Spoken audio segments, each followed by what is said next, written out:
Hola, ¿cómo están? Muy buenas tardes. Yo soy Alberto Ratia. Nos da muchísimo gusto que nos acompañen en el primer webinar de este 2022. Les deseamos lo mejor, que sea un año lleno de éxitos y de bendiciones, ¿no? Cuídense mucho por estos temas de sana distancia. Y bueno, el día de hoy tenemos tres invitadazos de lujo en un tema que creo que es vigente, importante, inclusive ya tomó un sentido de emergencia, ¿no? Es el tema de los nuevos comprobantes fiscales 4.0, ¿no? Entraremos con mucho más detalle. Y si me ayudan cambiando a la segunda slide, a la segunda página, por favor, para presentar a nuestros invitados como se merece, ¿no? Tenemos a Daniel Salas, socio de impuestos de sector financiero de EY. Mi estimado Daniel, ¿cómo estás? Buenas tardes. ¿Qué tal, Alberto? Mucho gusto, bienvenidos y gracias por la invitación, como siempre. Al contrario, gracias a ti. También tenemos a Juan Pablo Rodríguez, él es gerente senior de impuestos de sector financiero de EY. Mi estimado Juan Pablo, ¿cómo estás? Buenas tardes también. ¿Qué tal, Alberto? Buenas tardes. Y también tenemos a César Román, gerente senior de impuestos de sector financiero de EY. ¿Cómo estás, mi estimado César? ¿Qué tal, Alberto? Un gusto estar con ustedes. ¿Qué tal? Oigan, y pues ya que nos están echando montón y el tema es por derecho muy interesante, les pasamos la palabra, mi estimado Dani. Adelante, bienvenidos y ya en su momento entiendo, yo creo que vale la pena hacer una pausa muy rápida. En su momento los que nos acompañan y nos ven podrían estar interesados en hacer alguna pregunta. ¿Qué recomendarías, mi estimado Daniel? ¿Que lo suban aquí en nuestra plataforma de Facebook o que te lo manden mejor por correo electrónico y les des la atención más personalizada que requieren? ¿Qué propones ahí? Pues mira, como las preguntas pueden ser variadas y hay muy poca claridad, Alberto, en materia de CFDIs para las entidades fintech, yo creo que lo mejor es que nos manden un correo electrónico con la pregunta específica. Ahí están viendo nuestros datos de contacto y al final de la presentación también los vamos a poner para que así sea una interacción mucho más directa y puedan tener una respuesta más enfocada en la duda que ustedes están teniendo en este momento, ¿no? Creo que es lo más efectivo, Alberto. Excelente, pues más que de acuerdo. Y adelante, mi estimado Daniel, somos todos suyos. Sí, no, muchas gracias. Creo que la verdad primero agradecer a FinTechU, a ti Alberto, a todo tu equipo que nos están apoyando y nos invitaron a dar esta sesión que yo creo que es muy importante y ha generado mucho interés por parte de las instituciones FinTech. La realidad es que, como ustedes saben, en los últimos años el servicio de administración tributaria en México ha ido evolucionando en materia digital y 2022 no es la excepción. De hecho, tuvimos por ahí, si pudieron estar atentos a las noticias del SAT y a los aplicativos, un shutdown el 30-31 primero todavía de enero, en donde pues lo que hizo la autoridad fue actualizar los aplicativos, ¿no? Y estos aplicativos ahora traen una trazabilidad muy importante en materia de CFDIs contra el pago de declaraciones. Entonces, creo que el destino, el futuro nos alcanzó en materia tecnológica. Afortunadamente, y podemos decirlo con todo orgullo, México es uno de los países que tiene la vanguardia en estos temas de tributación digital. Entonces, lo que vamos a abordar en esta sesión es algo muy puntual, enfocado a las instituciones de tecnología financiera. Y lo primero que en materia de CFDIs queremos charlar con ustedes, tratar de dejar muy claro es qué aplica y qué no aplica para las fintechs, porque como recordarán por ahí tenemos una definición de qué es lo que se considera sector financiero para efectos fiscales en el artículo 7 de la Ley de Renta. Adicionalmente, tenemos que es una institución financiera en el 15B del Código Fiscal de la Federación y de ahí se desprenden muchas reglas de resolución miscelánea que dan ciertos beneficios como la facturación en estados de cuenta para este tipo de instituciones, ¿no? Entonces, creo que lo más importante es primero tener claridad de cuáles de estas reglas benéficas facilidades administrativas aplican para las instituciones de tecnología financiera y cuáles no, porque podríamos estar ahí cometiendo algunos errores en la facturación que veníamos haciendo, no solamente del año pasado, sino de ejercicios anteriores, ¿no? Creo que ese es el primer punto. Ya después vamos a platicar un poco de los antecedentes de la reforma fiscal, la resolución miscelánea que recién se publicó a finales del mes de diciembre del año pasado. Y por último, yo creo que los temas, Alberto, más relevantes en materia de CFDI, particularmente otra vez con enfoque a las instituciones de tecnología financiera en México, ¿no? Esa es la agenda. Como ves, es ambiciosa, Alberto, pero creo que vale la pena repasarlo hoy, donde tenemos ya una implementación acelerada de este formato de CFDIs 4.0.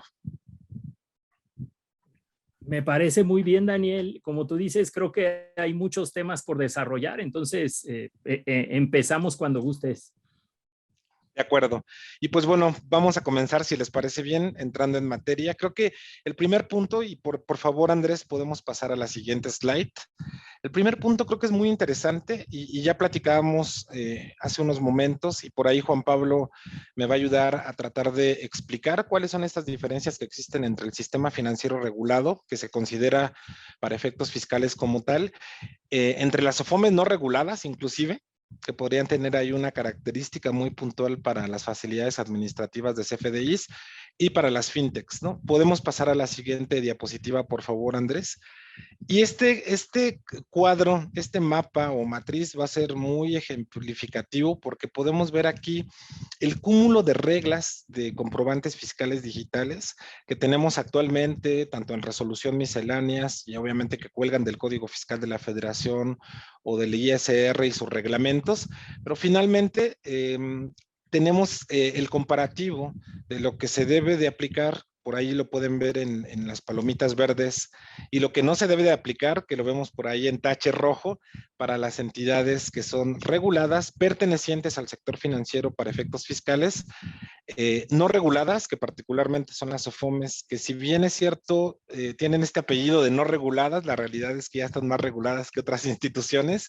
Coincidirás conmigo, Alberto, ¿no? Que ahí ya el apellido de no regulados es, la verdad es que bastante inapropiado ya en estos momentos, ¿no?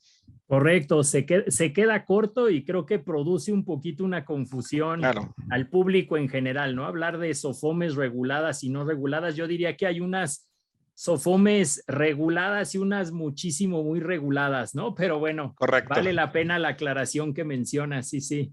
Totalmente de acuerdo. Y las que desafortunadamente no forman parte del sector financiero, pues son las fintechs, ¿no? Y digo desafortunadamente porque, como ustedes saben, las instituciones financieras, los productos y más de estas de nueva tecnología evolucionan muy rápido y tenemos un régimen fiscal actual en México que es anacrónico al avance que ha tenido todo el tipo de productos y entidades que traemos ahorita clasificados como fintechs, ¿no? Entonces, Pablo, no sé si nos quieras platicar un poco cuáles son los principales diferenciales que existen aquí, cuál es tu percepción y qué es lo que está haciendo el mercado, porque de repente vemos algunas entidades que son fintechs y están emitiendo estados de cuenta, ¿no? O adenda, que esos conceptos, pues ustedes ya los conocen un poco, pueden servir inclusive como comprobantes fiscales digitales para comprobar deducciones de las instituciones financieras.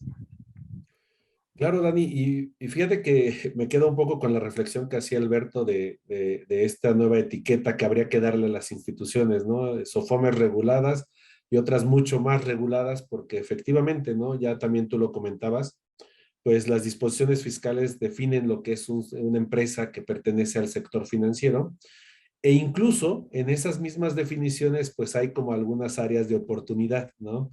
¿Por qué? Porque dentro de ellas, la autoridad trató de enlistar, ¿no? Se quiso verse tan detallista o tan minuciosa, de que fue enlistando quién se entiende por sector financiero, ¿no? Y ya Daniel decía hace un rato, pues está la disposición del código, está la disposición de la ley del impuesto sobre la renta, y si le agregas ahora esas disposiciones secundarias que son la resolución miscelánea o en materia de comprobantes fiscales, lo que son las guías, y ahorita vamos a platicar qué son esas guías, pues entonces pues tienes muchos elementos para poder entender qué es una entidad regulada o como la menciona la ley, sector financiero. Y decía, se quiso ver tan detallista o tan minuciosa que en algunas disposiciones no fue, o sea, lo dejó desbalanceado, desproporcionado, ¿no? Acá pone 10 y acá de repente fueron 9 y se le olvidó una. Entonces, ese uno, pues bueno, puede generar muchos temas, ¿no? Y dentro de esos temas, pues ya lo platicaba Daniel, pues sin duda son estas áreas de oportunidad que hay en la facturación, ¿no? Una de las cosas que es muy relevante y muy notoria es que en estas empresas que son muy reguladas o súper reguladas, se le permiten algunas facilidades en cuanto a volumen de emisión, ¿no?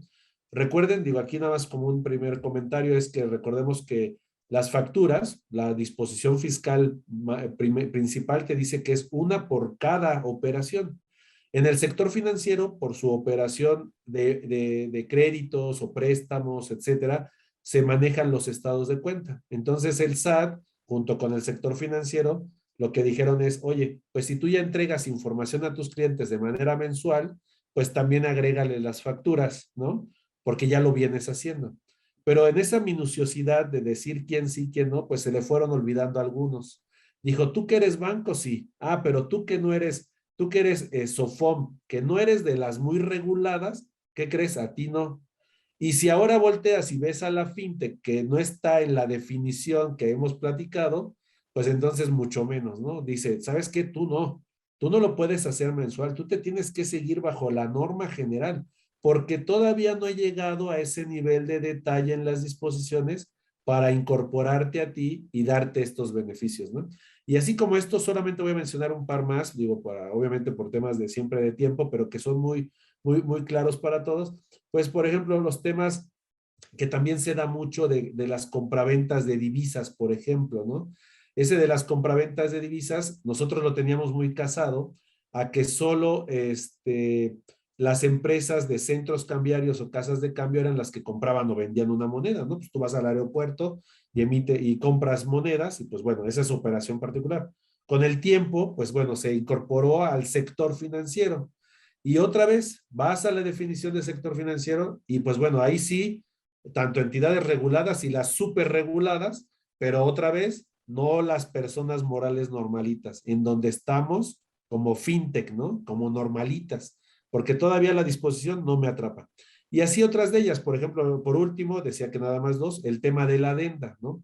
Ese tema de la adenda, para los que lo conocen, es una sección en blanco que aparece dentro de los XML, que son nuestros CFDIs. Esa sección en blanco tiene dos propósitos. Uno, comercial. El contribuyente puede poner ahí un comercial de, oye, pues mira, la promoción que aplicaste en esta compra fue de 2x1, regresa pronto, y pues bueno, se permite. Pero para el sector financiero, le dieron esta facilidad de, oye, si tú tienes gastos que a ti no te facturen, pues imagínense cuando el banco paga intereses y nos lo paga a nosotros, cuando hemos llegado con el banco y decirle, banco, muchas gracias por mi interés, aquí está tu factura. No pasó, no, nunca ha pasado. Claro. Aunque seamos contribuyentes dados de alta en el RFC, pero nunca ha pasado. Y aunque tengas tu fiel y puedas tener acceso a los certificados de y lo facturación, puedes ¿no? hacer, y claro que lo puedes hacer. Pero entonces, en esa concepción, la autoridad y el sector financiero dijeron, oye, pues imagínate, tantos contribuyentes, tantas facturas, pues dame una facilidad, no te preocupes.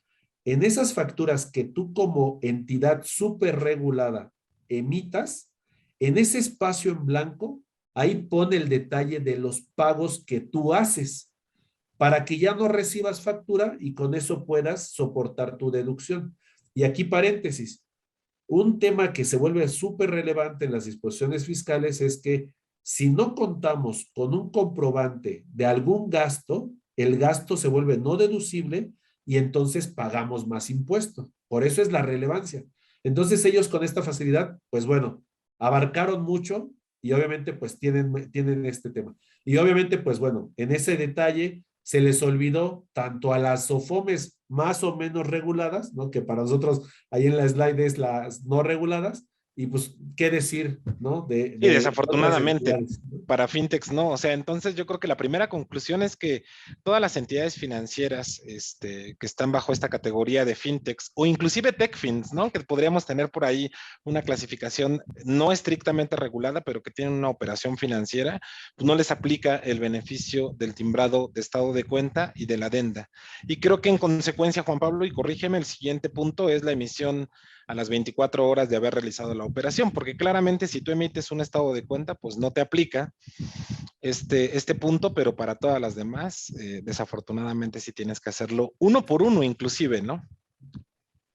Sí, digo, como pues varios ejemplos que tratamos de poner ahí, y yo creo que pues son los más notorios, ¿no? El tema del estado de cuenta, de esta facilidad de la adenda, algunos temas, ya algunos otros que están por aquí en el slide, van muy específicos a cómo llenar el comprobante, ¿no? Que también, ya cuando estamos en el día a día, es un reto, porque dijera uno, bueno, pues es un campo, es fácil de llenar, pero créanme que en un sector financiero, y ahí sí incluyo a todos, ¿no? Los poco regulados, los súper regulados, siempre un tema que implique un movimiento secuencial o tecnológico es todo un reto, ¿eh? Así sea llenar un campo por el volumen, por todos los sistemas que se involucran, los sistemas transaccionales, los de clientes, los de facturación, los de contabilidad, llenar un campo, por mínimo que sea, siempre será un reto. Y Y ahí representa un sí, cambio, ¿no? llámese Un cambio. fintech o no llámese fintech, ¿no? Eso lo hemos visto y hay fintechs que la realidad es que hoy tienen sistemas tan robustos que son todo un tema y un reto, ¿no? De acuerdo. Oye, y quisiera abordar aquí, antes de pasar a la siguiente slide, otro tema relevante y de aplicación general que tiene que ver con la cancelación de los comprobantes de aceptación del receptor, ¿no? Y eso pues ha causado muchísima controversia porque dada la reforma fiscal, las reglas que tenemos actualmente en resolución miscelánea, tenemos hasta el 31 de enero para hacer cualquier cancelación sin tener por ahí algún tipo de penalty, ¿no? Entonces, en tu experiencia, y aquí vemos que está marcada las entidades reguladas como que tenemos ahí la posibilidad de hacer una cancelación sin aceptación del receptor, pero desafortunadamente las OFOMES no reguladas y las entidades fintechs, estas no están permitidas para hacer esto. ¿Cuál es tu reflexión, Juan Pablo, y qué problemática le ves de cara al due date que tenemos ahorita para el 31 de enero? Si no es un tema de los que vamos a platicar más adelante, pero digo, como saben, ahora con este nuevo CFDI, el 4.0, hubo muchos cambios. Y efectivamente este que comenta Daniel es relevante porque ahora vamos a poder solo cancelar una factura en el ejercicio en el que la emitimos. Y por una facilidad que nos dio el SAT, se puede extender hasta un mes más, ¿no? Es decir, hasta el mes de enero. Entonces, sin duda, lo que ahora vamos a vivir es que por lo menos lo que está sucediendo, porque pareciera que ya también el SAT puso el candado en sus aplicativos, es que solo se van a poder cancelar facturas 21 hasta el 31 de enero. Y por ejemplo, estas que necesitan aceptación, pues sin duda, pues tenemos que esperar, tenemos que incluso irnos tres días atrás, ¿no? El 27 probablemente, ¿no? Para poder esperar que se dé la aceptación y todavía cancelar, ¿no? Entonces, creo que la reflexión aquí es tener claro que no todas las reglas de beneficios de comprobantes fiscales digitales se aplican para las fintechs y que entonces tendríamos que analizar cómo podemos sortear esta restricción precisamente por lo que comenta Juan Pablo, por el volumen y por la complejidad que puede representar un cambio a los sistemas, ¿no? Si les parece bien, pasamos a la siguiente slide, por favor, Andrés. Adelante, Albert. Sí, solamente un comentario para los que nos escuchan. Yo sé que muchos son expertos, contadores, fiscalistas, tenemos una comunidad muy interesante y muy diversa el día de hoy, pero cuando Juan Pablo, Daniel, César, nos referimos, incluido un servidor, a las fintech, estamos hablando de las instituciones de financiamiento colectivo reguladas por la ley fintech o por la ley de instituciones de tecnología financiera, y las instituciones de fondos de pago electrónico. ¿Es correcto? Porque la definición de fintechs pudiera abarcar mucho más, pero entiendo que aquí estamos usando la definición, digámoslo así, legal, la regulatoria en ¿no? México, ¿no? ¿Es correcto? Totalmente de acuerdo, Albert. Sí, de hecho, por ahí tenemos un comentario adelante, porque causa mucha confusión, ¿no? De repente tratamos de ver a todas las compañías que tienen una plataforma tecnológica como fintechs, y aquí nos estamos enfocando a crowdfunding y a instituciones de fondeo y pago electrónico. Entonces, si les parece bien, y aquí Cesarín, no sé si nos puedas ayudar a platicarnos un poco qué es lo que hizo el SAT la semana pasada, porque por ahí nos mandó comunicados, creo que también otra vez para variar en fin de semana, en donde nos dice, oye, yo ya tengo nuevos visores, y fue después del shutdown que tuvo en sus sistemas para implementar estos nuevos aplicativos. ¿Qué es lo que estamos viendo en el portal de SAT? ¿Cómo ha evolucionado y qué nuevos robots nos ofrece ahora en materia de comprobantes fiscales y trazabilidad de declaraciones? Sí, correcto. Digo, pues ya es bien sabido que a través de los comprobantes fiscales digitales la autoridad tiene una granularidad de las operaciones de los contribuyentes, ¿no? Y en este caso también de las fintechs, que tienen operaciones aquí en México. Eh, pues ahora lo que dice, sabes que yo ya tengo todo este detalle de información. Yo este detalle lo utilizo tanto para fiscalizarte como para darte a ti herramientas para que puedas calcular tus impuestos de una manera más eficiente y que la información coincida con lo que yo también estoy viendo de este lado, ¿no? Del lado de la autoridad. Entonces, pone a disposición de los contribuyentes una serie de visores en la página del SAT. Estos visores, digo, si bien ya teníamos conocimiento de algunos como son los de nómina, ¿no? Y que por ahí, digo, nada más a manera de comercial y que para ustedes lo tengan presentes, se tiene hasta el 28 de febrero para hacer cualquier modificación a los FDIs de nómina para que amarren con lo que vemos en el visor, y como estamos próximos a presentar la declaración anual, igual debemos de cuidar mucho cuáles son las cifras que refleja la declaración anual a través de estos visores, ¿no? Como la deducción de nómina. Entonces, si bien ya teníamos conocimiento de todos estos, de estos visores de nómina, pues ahora la autoridad pone a disposición de los contribuyentes otros visores adicionales, ¿no? Como pueden ser que estamos proyectando en las slides, que es el visor de facturas emitidas y recibidas, ¿no? Básicamente este visor permite saber cuál es el volumen de facturas emitidas de tipo ingreso y de tipo egreso, que de ahí las facturas de tipo egreso recordaremos que amparan devoluciones, descuentos y bonificaciones para efectos de deducibilidad, y también nos permite tener una visibilidad de nuestras facturas recibidas, de igual forma de tipo ingreso y tipo egreso, ¿no? Entonces, con esto lo que la autoridad pretende es utilizar toda esta información, ¿para qué? Para hacer un cómputo preliminar de nuestros impuestos, ¿no? Y que cuando nosotros vayamos al cierre de mes a determinar el monto por pagar que tengamos de ISR y de IVA, pues con estos visores nosotros tengamos una claridad de qué está viendo el SAT y nosotros qué estamos incluyendo en nuestros pagos provisionales y definitivos, para hacer un match previo a que pues pudiera llegar la autoridad a preguntarte, ¿no? De por qué hay discrepancia entre una información y la otra, ¿no? Sí, la sorpresa, un poco complementando lo que ya bien nos explica César, es que pues en el visor por lo menos de CFDI ya hay información precargada de ingresos y de deducciones de 2021, algunos meses, ¿no?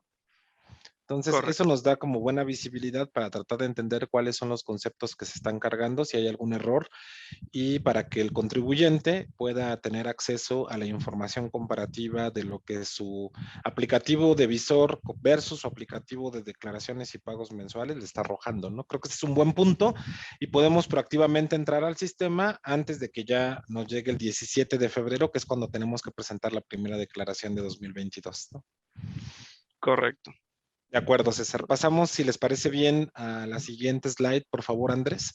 Y este es un tema y creo que va muy de la mano, Alberto, con lo que nos comentabas, porque la Prodecon el año pasado se pronunció acerca de un caso en particular y tiene que ver sobre temas de venta de criptomonedas, ¿no? Y entonces por ahí recibimos mensajes, oye, es que venta de criptomonedas tiene que ver con fintechs, y la respuesta es, con una definición regulatoria mexicana, la respuesta es no, porque de hecho tenemos una prohibición para tener un broker de fintechs en México, ¿no? Creo que ese es el primer punto. A lo que se refiere la Prodecon es que su posición es que sí se debe de emitir CFDI o recibir CFDI en el caso que tengas compra y venta de criptomonedas, ¿no? O alguna permuta, como cuando estás comprando ya algún bien, ¿no? Recordemos que hay restaurantes ya en México, que hay tiendas de conveniencia, que hay tiendas de autoservicio, que ya están aceptando, inclusive algunas fintechs que están aceptando el pago pero no directamente, sino a través de la conversión en sus wallets para tener esta monetización de las monedas. Y no sé si, Albert, coincidas, pero creo que debemos de dejar muy claro que el comentario de la Prodecon va enfocado sí a la operación de criptomonedas, pero no precisamente a la regulación fintech que actualmente tenemos permitida en México. Sí, ese es todo un tema, mi estimado Daniel, y yo creo que hasta es inclusive materia de otro webinar, porque hablar de este tema tendríamos que empezar otra vez con la definición legal, Exacto. regulatoria, fiscal de qué es un activo virtual, que el Banco de México tiene autoridad para mencionar cuáles son los activos virtuales que pueden estar en circulación en el sistema financiero mexicano, etcétera. Muy buena tu observación, y si quieres sigamos con este tema, ¿correcto? De acuerdo, Albert. Pues bueno, nada más aquí para dejar claro que no nos referimos a este tipo de transacciones en este momento, sino a la operación corporativa que puede tener una fintech regulada, ¿no? Pasamos a la siguiente, por favor, Andrés. Y aquí ya Juan Pablo nos va a dar una breve introducción, los antecedentes de los cambios del 4.0. Recordemos que estas versiones se anteceden por el 3.3 que actualmente tenemos en vigencia. Y lo interesante, Juan Pablo, y no sé si nos puedas explicar ya al momento que pasemos a la siguiente slide, por favor, Andrés, ¿cómo es que va a haber un periodo de convergencia? Digo, yo sé que viene un poco más adelante, pero hoy en día podemos estar emitiendo comprobantes fiscales digitales con la versión 3.3, pero también podríamos estarlo haciendo con la 4.0. Y creo que tenemos de enero a abril para poder llevar esto en paralelo. Y finalmente, a partir del 1 de mayo, ya va a ser obligatoria solamente el uso del 4.0. ¿Estás de acuerdo? De acuerdo, y fíjate que no es la primera vez que nos sucede, ¿no? También cuando cambiamos de esta versión 3.2 a 3.3, también hubo un periodo de convivencia, porque significa que durante un periodo de tiempo habrá contribuyentes que puedan emitir sus facturas con la versión vieja y habrá contribuyentes que emitan sus facturas con una versión nueva. Y a partir de determinada fecha, siempre o todas las empresas tendrán que facturar con la nueva versión, ¿no? Y esto, pues bueno, traerlo a colación porque sin duda, como se está presentando en la slide, pues tiene ya todo un antecedente la facturación electrónica, ¿no? La realidad es que, ya lo decíamos en la introducción, no es un tema nuevo, es un tema que la autoridad fiscal mexicana pues ha implementado ya desde 2009 aproximadamente, donde se incorporó por primera vez el CFDI. Hubo mucho tiempo de un proceso transitorio, incluso hubo un año en donde convivían, déjenme ponerlo así, el papel y los archivos electrónicos. Hubo todo un año aproximadamente donde así se emitían las facturas, no había contribuyentes que seguían emitiendo en papel, otros que ya lo tenían electrónico y era permitido porque era un periodo de convivencia, ¿no? Igual cuando viene el cambio de la versión 3.2 a la versión 3.3, también hay un nuevo periodo de convivencia. Y hoy, con esta nueva versión 3.3 pasando a una versión 4.0, pues sin duda es un nuevo periodo, ¿no? Y eso es, convivencia es que las dos facturas pueden vivir en el mismo momento, ¿no? Obviamente, pues bueno, ya entrando en la materia, la facturación 4.0 se volverá obligatoria a partir del 1 de mayo, ¿no? Eso es invariable. Esa convivencia solo será del 1 de enero al 30 de abril y a partir del 1 de mayo, invariablemente todos los contribuyentes, chicos, medianos, grandes, regulados, no regulados, tendrán que estar utilizando la versión 4.0, ¿no? Pero bueno, esto como parte de estos antecedentes de que con convivencia hemos vivido muchos años, ¿no? Eso es algo que sin duda le ha Sí, de gustado acuerdo. a nadie. Ha sido Sí, el reto es del ver día a qué día. carga el SAT en los aplicativos. ¿Te va a cargar el 3.3, el 4.0 o te va a cargar ambos y discriminar, ¿no? Eso es muy importante porque si tenemos ya la precarga, lo que explicaba César hace unos momentos, se antoja bastante complicado el esquema de trazabilidad ahí para declaraciones. Entonces, continuamos ya con el tema de reforma fiscal, los antecedentes y los puntos que en algún momento tendríamos que estar tocando para poder tratar de dejar muy claro cuáles fueron los drivers, como les comentaba, que motivaron que tuviéramos estos cambios en comprobantes fiscales digitales. Entonces, pasamos a la siguiente, por favor, Andrés. Y aquí tenemos las generalidades, los antecedentes. Y no sé, Juan Pablo, si nos puedas ayudar a explicar cuáles son los puntos más relevantes que tenemos por ahí en materia de reforma fiscal. Muchos cambios en código, y estos cambios en código lo que hicieron es, obviamente, tratar en algún momento de acoplar estos lineamientos para emisión de CFDIs, complementos, obviamente el tema de cancelaciones y las obligaciones del receptor, ¿no? Sí, y yo creo que es importante, digo, como lo veíamos también en la agenda, o sea, la secuencia un poquito de lo que va a tornar la plática en torno a la versión 4.0, pues es en el orden de aparición, ¿no? Es decir, lo primero que sucedió en el tiempo fue que conocimos la reforma fiscal que se propuso para el ejercicio 2022 y se dio en el mes de septiembre aproximadamente, bueno, en los primeros días de septiembre, ¿no? Y en esa reforma, como todas reformas fiscales, se fueron cambiando algunas disposiciones. Y sí hubo cambios en materia de comprobantes. Esos cambios nos dieron un parteaguas de lo que venía en el detalle. El detalle es, oye, si tu autoridad fiscal me dices que tengo una nueva obligación, ahora necesito que me expliques cómo hacerlo. Esas explicaciones de cómo hacerlo vienen en disposiciones secundarias o de carácter general.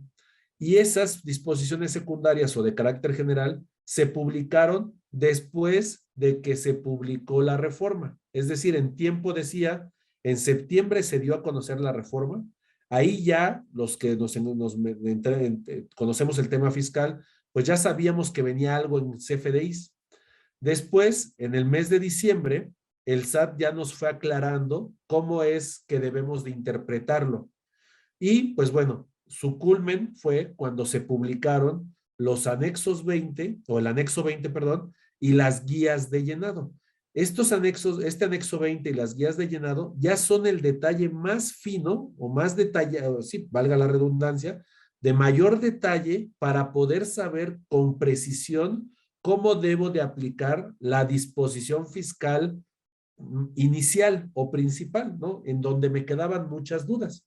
Entonces, por eso es que ahorita lo que vamos a ir platicando va a ser la primera disposición, o sea, el código fiscal, luego lo que se movió a nivel de disposiciones secundarias o reglas de carácter general, y posteriormente ya la aplicación fina o detallada, que es el CFDI en su estructura, ¿no? Entonces, para hacerlo un poquito más ágil, nada más voy a mencionar como conceptos generales qué sucedió en la reforma, lo primero que conocimos.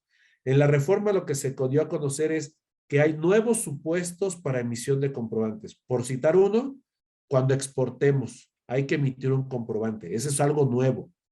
Lo segundo es que el uso de los complementos, igual paréntesis, para quien conoce los complementos, pues habrá, bueno, para quien no los conoce más bien, los complementos es una sección que se agrega a los XML para casos muy particulares, sectores muy particulares, y son obligatorios. Y son obligatorios porque ya se dispuso su obligación o ya se escribió esa obligación en el código en la reforma. Otro tema, hay que robustecer controles en materia de CFDI de egresos. Ahora, cada nota de crédito o CFDI de egresos que emitamos debemos de documentarla. Si no se documenta, va para atrás y el SAT nos puede rechazar sus efectos fiscales. También el SAT precisó que puede establecer características. Este comentario va en el sentido de que el SAT dice, mira, ok, yo soy consciente de que en el código no te puedo hablar con lujo de detalle de todos los comprobantes que necesito que emitas, pero sí me puedo yo dar la facultad de decir que te lo voy a describir en otras disposiciones. Este es un tema más legal, por eso es que, bueno, ahí los abogados decían, pues si no está en el código, ¿por qué lo voy a hacer si dice una disposición secundaria o una regla de carácter general? Entonces, bueno, son precisiones. Y otra de las cosas que también son precisiones, por ejemplo, son los plazos de emisión, ¿no? Por ejemplo, el SAT también puede decir en qué momento emitir un comprobante, ¿no? En qué plazo. Te lo puede cambiar. Tiene la facultad o se dio la facultad, ¿no? Con este cambio. Y ya de los controvertidos, el tema de las cancelaciones, ¿no? Ahora solo podremos cancelar las facturas que se emitieron en el mismo ejercicio, es decir, solo las facturas de 2021 las podré cancelar en el 21, solo las facturas del 22 las podré cancelar solo en el 22, no más. Ya no tengo más tiempo. Todo lo debo de corregir en el año. Segundo, el código también nos dijo que cuando quiera cancelar un ingreso, tengo que justificarlo y documentarlo. Ah, pero aparte, si no hago esto, me puede imponer una multa del 5 al 10% del valor de la factura que voy a cancelar, ¿no?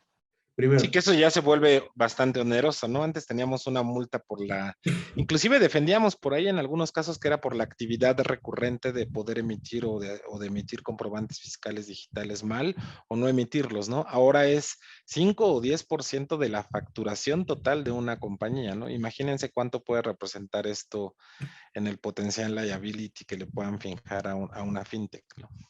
Sí, y fíjate que esto, sin duda, ahorita lo vamos a platicar con un poquito más de detalle, pero se vuelve todo un tema porque es un reto que ahorita los contribuyentes se están enfrentando, ¿no? Ujú. Oye, si ya no me va a dejar cancelar facturas de un año diferente, entonces ahorita muchos contribuyentes están revisando sus facturas, están haciendo lo que nos decía César, que es revisar su trazabilidad para ver si no hay duplicidades. Entonces, eso ahorita es un tema, es un dolor de cabeza, créanmelo, que está viviendo de todos los contribuyentes de cualquier índole. Entonces, te digo, es algo que está moviendo mucho el tema de los CFDIs 4.0, ¿no? Y ya nada más para terminar, el último de los puntos de la reforma es este que está aquí que dice datos del receptor. Uh-huh. Este cambio de la reforma ya nos daba un entendimiento de que iba a venir una nueva versión del CFDI, solo por un hecho. ¿Cuál hecho? Que ahora se debe de incorporar a las facturas el dato del código postal de la persona a la que le vamos a facturar, en este caso, pues nuestros clientes. Oye, Pablo, ¿y esto podría aplicar también para recibos de nómina?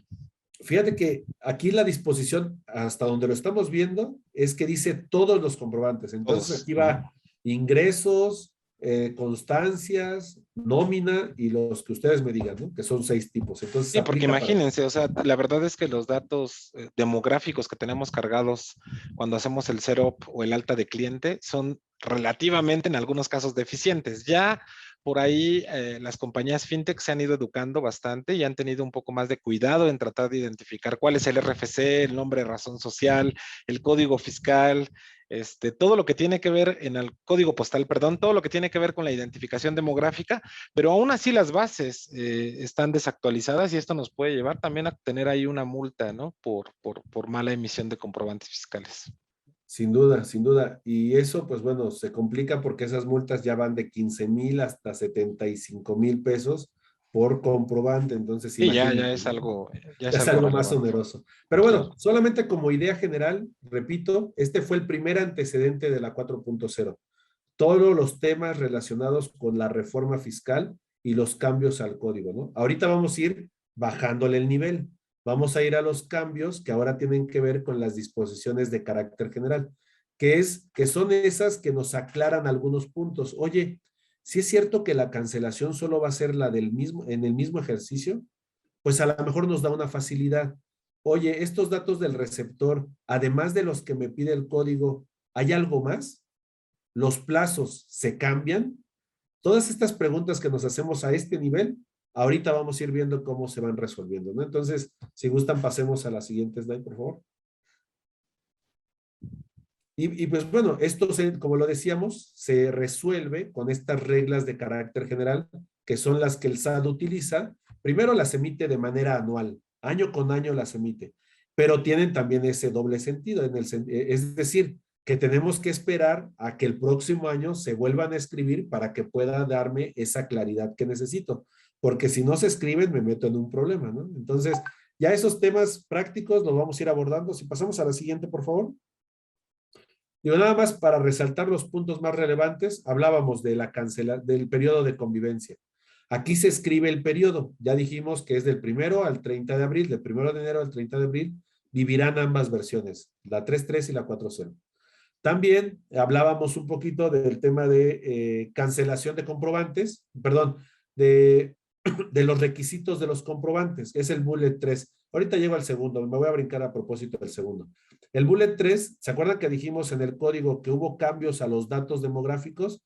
Pues el bullet 3 de la reforma nos dice, además de esos cambios, necesito otro, el régimen fiscal. Bueno, nos dio otra claridad, que bueno, tiene controversia, pero nos dio otra claridad.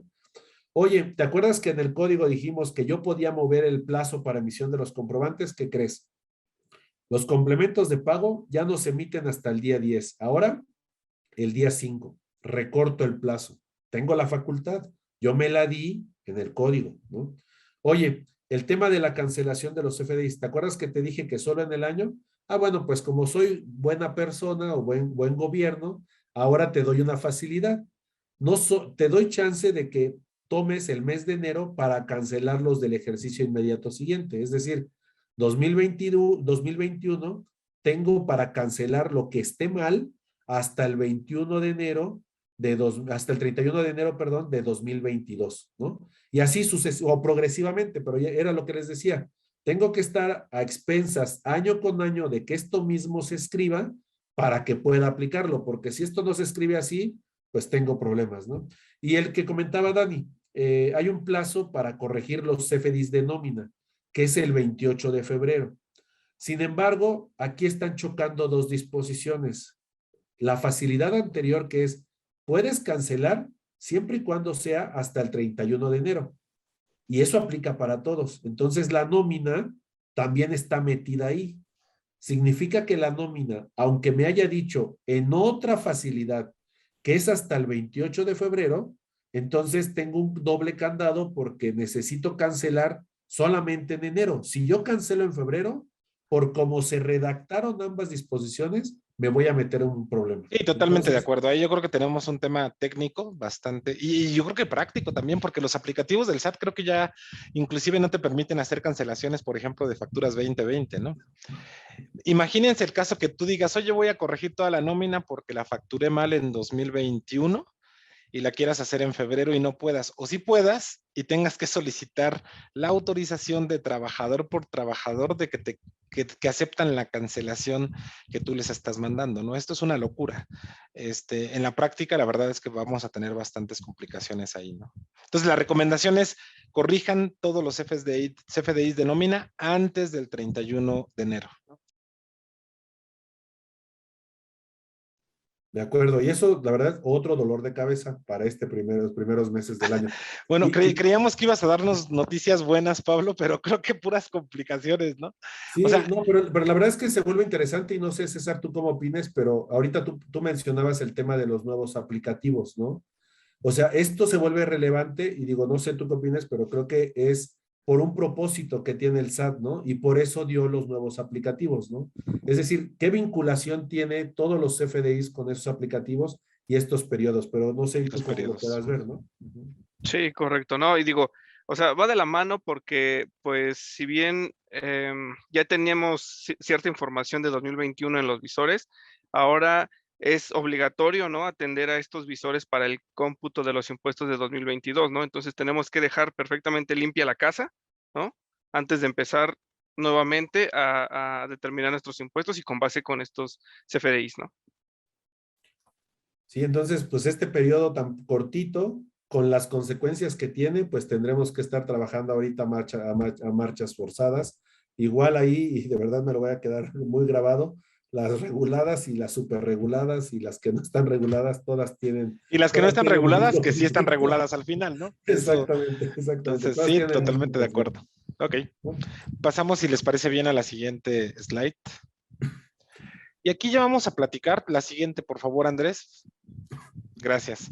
Vamos a platicar de los principales cambios y de aquí César Román, digo, ya vemos por ahí en la parte superior izquierda que traemos este periodo de transición o convivencia simultánea entre el 3.3 y el 4.0, pero ¿cuáles son los principales cambios que tú observas en esta versión 4.0 y en tu experiencia cuáles son las problemáticas a las que se enfrentan las compañías en este momento que tenemos este periodo de adaptabilidad a la nueva versión y también de implementación en los sistemas y en conjunto con los PACs, que son los proveedores de CFDIs, ¿no? Sí, correcto. Digo, siempre es complejo, ¿no? Adaptarnos a las reglas en materia de emisión de comprobantes fiscales digitales. Y bueno, digo, no es tan complejo como cuando se empezó a implementar este tipo de comprobantes, pero ahorita sí tenemos que hacer algunos movimientos a los sistemas para adaptarnos, ¿no? Adaptar la versión 3.3 ahora a la versión 4.0, ¿no? Y entre los principales cambios que vemos, pues vemos que se agregan algunos campos también en la nueva versión del complemento de pagos, ¿no? En donde se incluye alguna referencia, ¿no? Para indicar nuevos importes totales de los pagos realizados expresados en moneda nacional. También vemos que por ahí en el CFDI de retenciones e información de pagos se vuelve obligatorio el nombre y domicilio fiscal del emisor y receptor, y como comentaba Juan Pablo, algunos campos relacionados a los datos demográficos y al régimen fiscal, ¿no? Ya que sin estos pues no vamos a poder hacer la emisión de los comprobantes fiscales digitales. También por ahí en el código bidimensional. Y pues bueno, digo, creo que este es de forma general. Vamos a abordar más adelante los cambios un poco más a detalle, y ¿no? yo creo que aquí ya nos habíamos acostumbrado a no dar sino únicamente el RFC, ¿no? Cuando pedíamos una factura, sobre todo porque tenemos ahí temas obviamente de cuidado de dato personal. Y ahora regresan todos estos datos personales demográficos que le llamamos a formar parte de los requisitos de los comprobantes fiscales digitales. Entonces, creo que la autoridad nos quiere tener localizados y localizables, ¿no? Entonces, sí, adelante, Juan Pablo. Es todo un reto, porque pareciera bien, o sea, nosotros que a lo mejor no vamos a tener el problema de generar facturas de manera masiva, porque bueno, pues a lo mejor somos personas físicas y si tenemos ingresos esporádicos, emitiremos una factura cada 5 años y pues la concepción del cambio, pues es simple, ¿no? Es simple, pero realmente empresas que se dedican a sector financiero, donde tienen muchos clientes, de verdad sí se está volviendo un tema importante. Porque dices, bueno, pues los datos de mi cliente, pareciera tan sencillo como ir y pedírselos, ¿no? Y lleno las facturas, pero eso hazlo en compañías donde tienen más de 100,000 clientes, ¿no? Donde tienen millones de clientes, pues obviamente se va potencializando el problema. ¿Cómo vas a hacer millones de llamadas para pedir que te den el dato? Además, esos datos demográficos están sujetos a validaciones. Si el dato no te lo pasa bien tu cliente para facturarle, no te van a permitir el timbrado. El PAC va a validar que los datos demográficos de tus clientes sean consistentes como lo tiene dado de alta el SAT. Entonces, imagínate, ya me imagino el call center de alguna institución de, oye, cliente, te voy a facturar, por favor, dame tu código postal. Sí, 52,910. Oye, puso 9, ¿no? O puso un 3.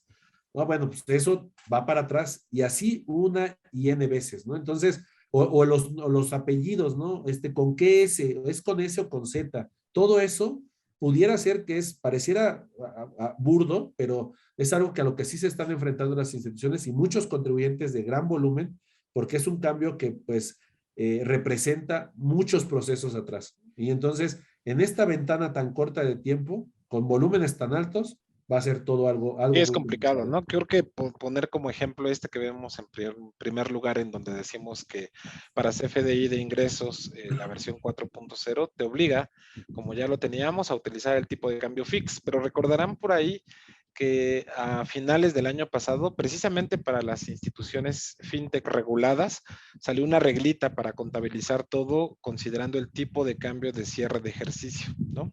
Entonces, si mezclamos eso con la facturación, claramente vamos a tener una discordancia, porque el tipo de cambio fix no es el que tenemos de cierre de jornada, ¿no? Entonces, imagínense por ahí las diferencias temporales o permanentes que pudiéramos tener en este caso, ¿no? Creo que es el primero que yo he visto más común, Juan Pablo, el tema de tipo de cambio, y ya ni hablar cuando tenemos moneda o divisas distintas al dólar, ¿no? Tenemos euros, yenes, reales, alguna otra divisa que por ahí esté poniéndose en el cruce del complemento, ¿no? Sí, no, sin duda son cambios ya muy en cuanto a la forma de llenar los comprobantes, pero tienen muchas implicaciones.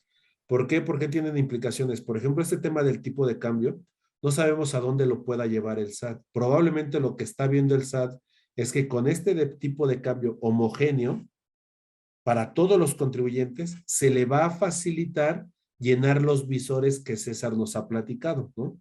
Que es estas nuevas plataformas para presentar los impuestos de los contribuyentes.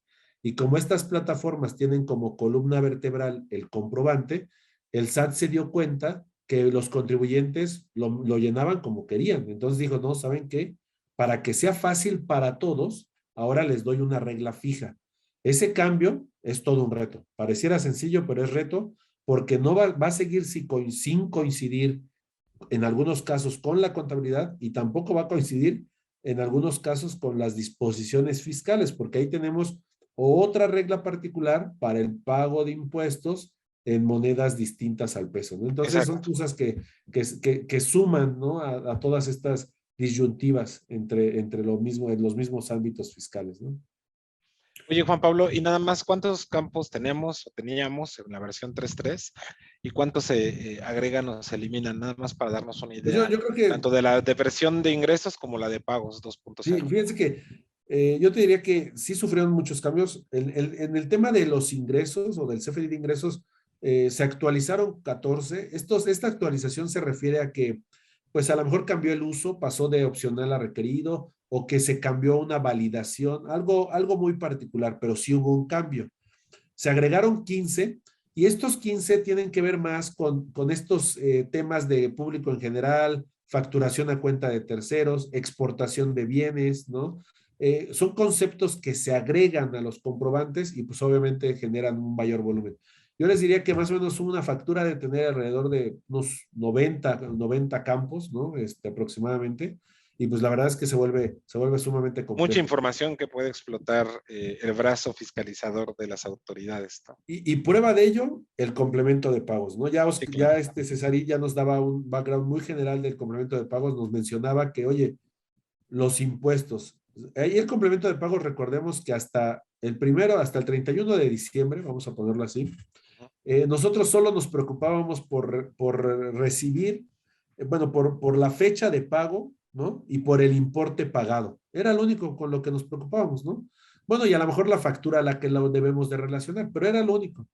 Ahora, en resumen, todos los cambios al complemento de pago tiene que ver con que ahora se va a tener que incorporar la información de los impuestos. ¿Qué significa?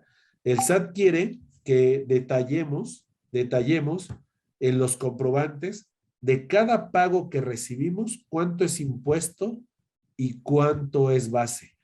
Porque Claro, él y quiere hace hacer sentido, ¿no? cálculos que a la postre van a generar más modelos de fiscalización, van a robustecer sus controles y que sin duda yo con esto podría generar un primer comentario conclusivo es que lo que nos está obligando a la autoridad es con estos campos que parecen sencillos es mucho más control, mayor fiscalización y sobre todo para el contribuyente tener un cuidado adecuado de su modelo de trazabilidad de información. Eso Yo es lo algo con veo, lo que exacto, tendríamos yo que lo veo buscar. como una obligación, Juan Pablo, igual una carga de trabajo, obviamente es un cambio y el cambio, recuerden que en algún momento pues tenemos que ser muy hábiles, tratar de adaptarnos y es lo más constante o lo único constante en esta vida, pero finalmente también hay que ver el lado positivo que pues la autodeterminación de los impuestos con base en las extracciones que tengamos ahora de los comprobantes fiscales y de todos los detalles de información que tendríamos para renta y para IVA en flujo de efectivo ahora,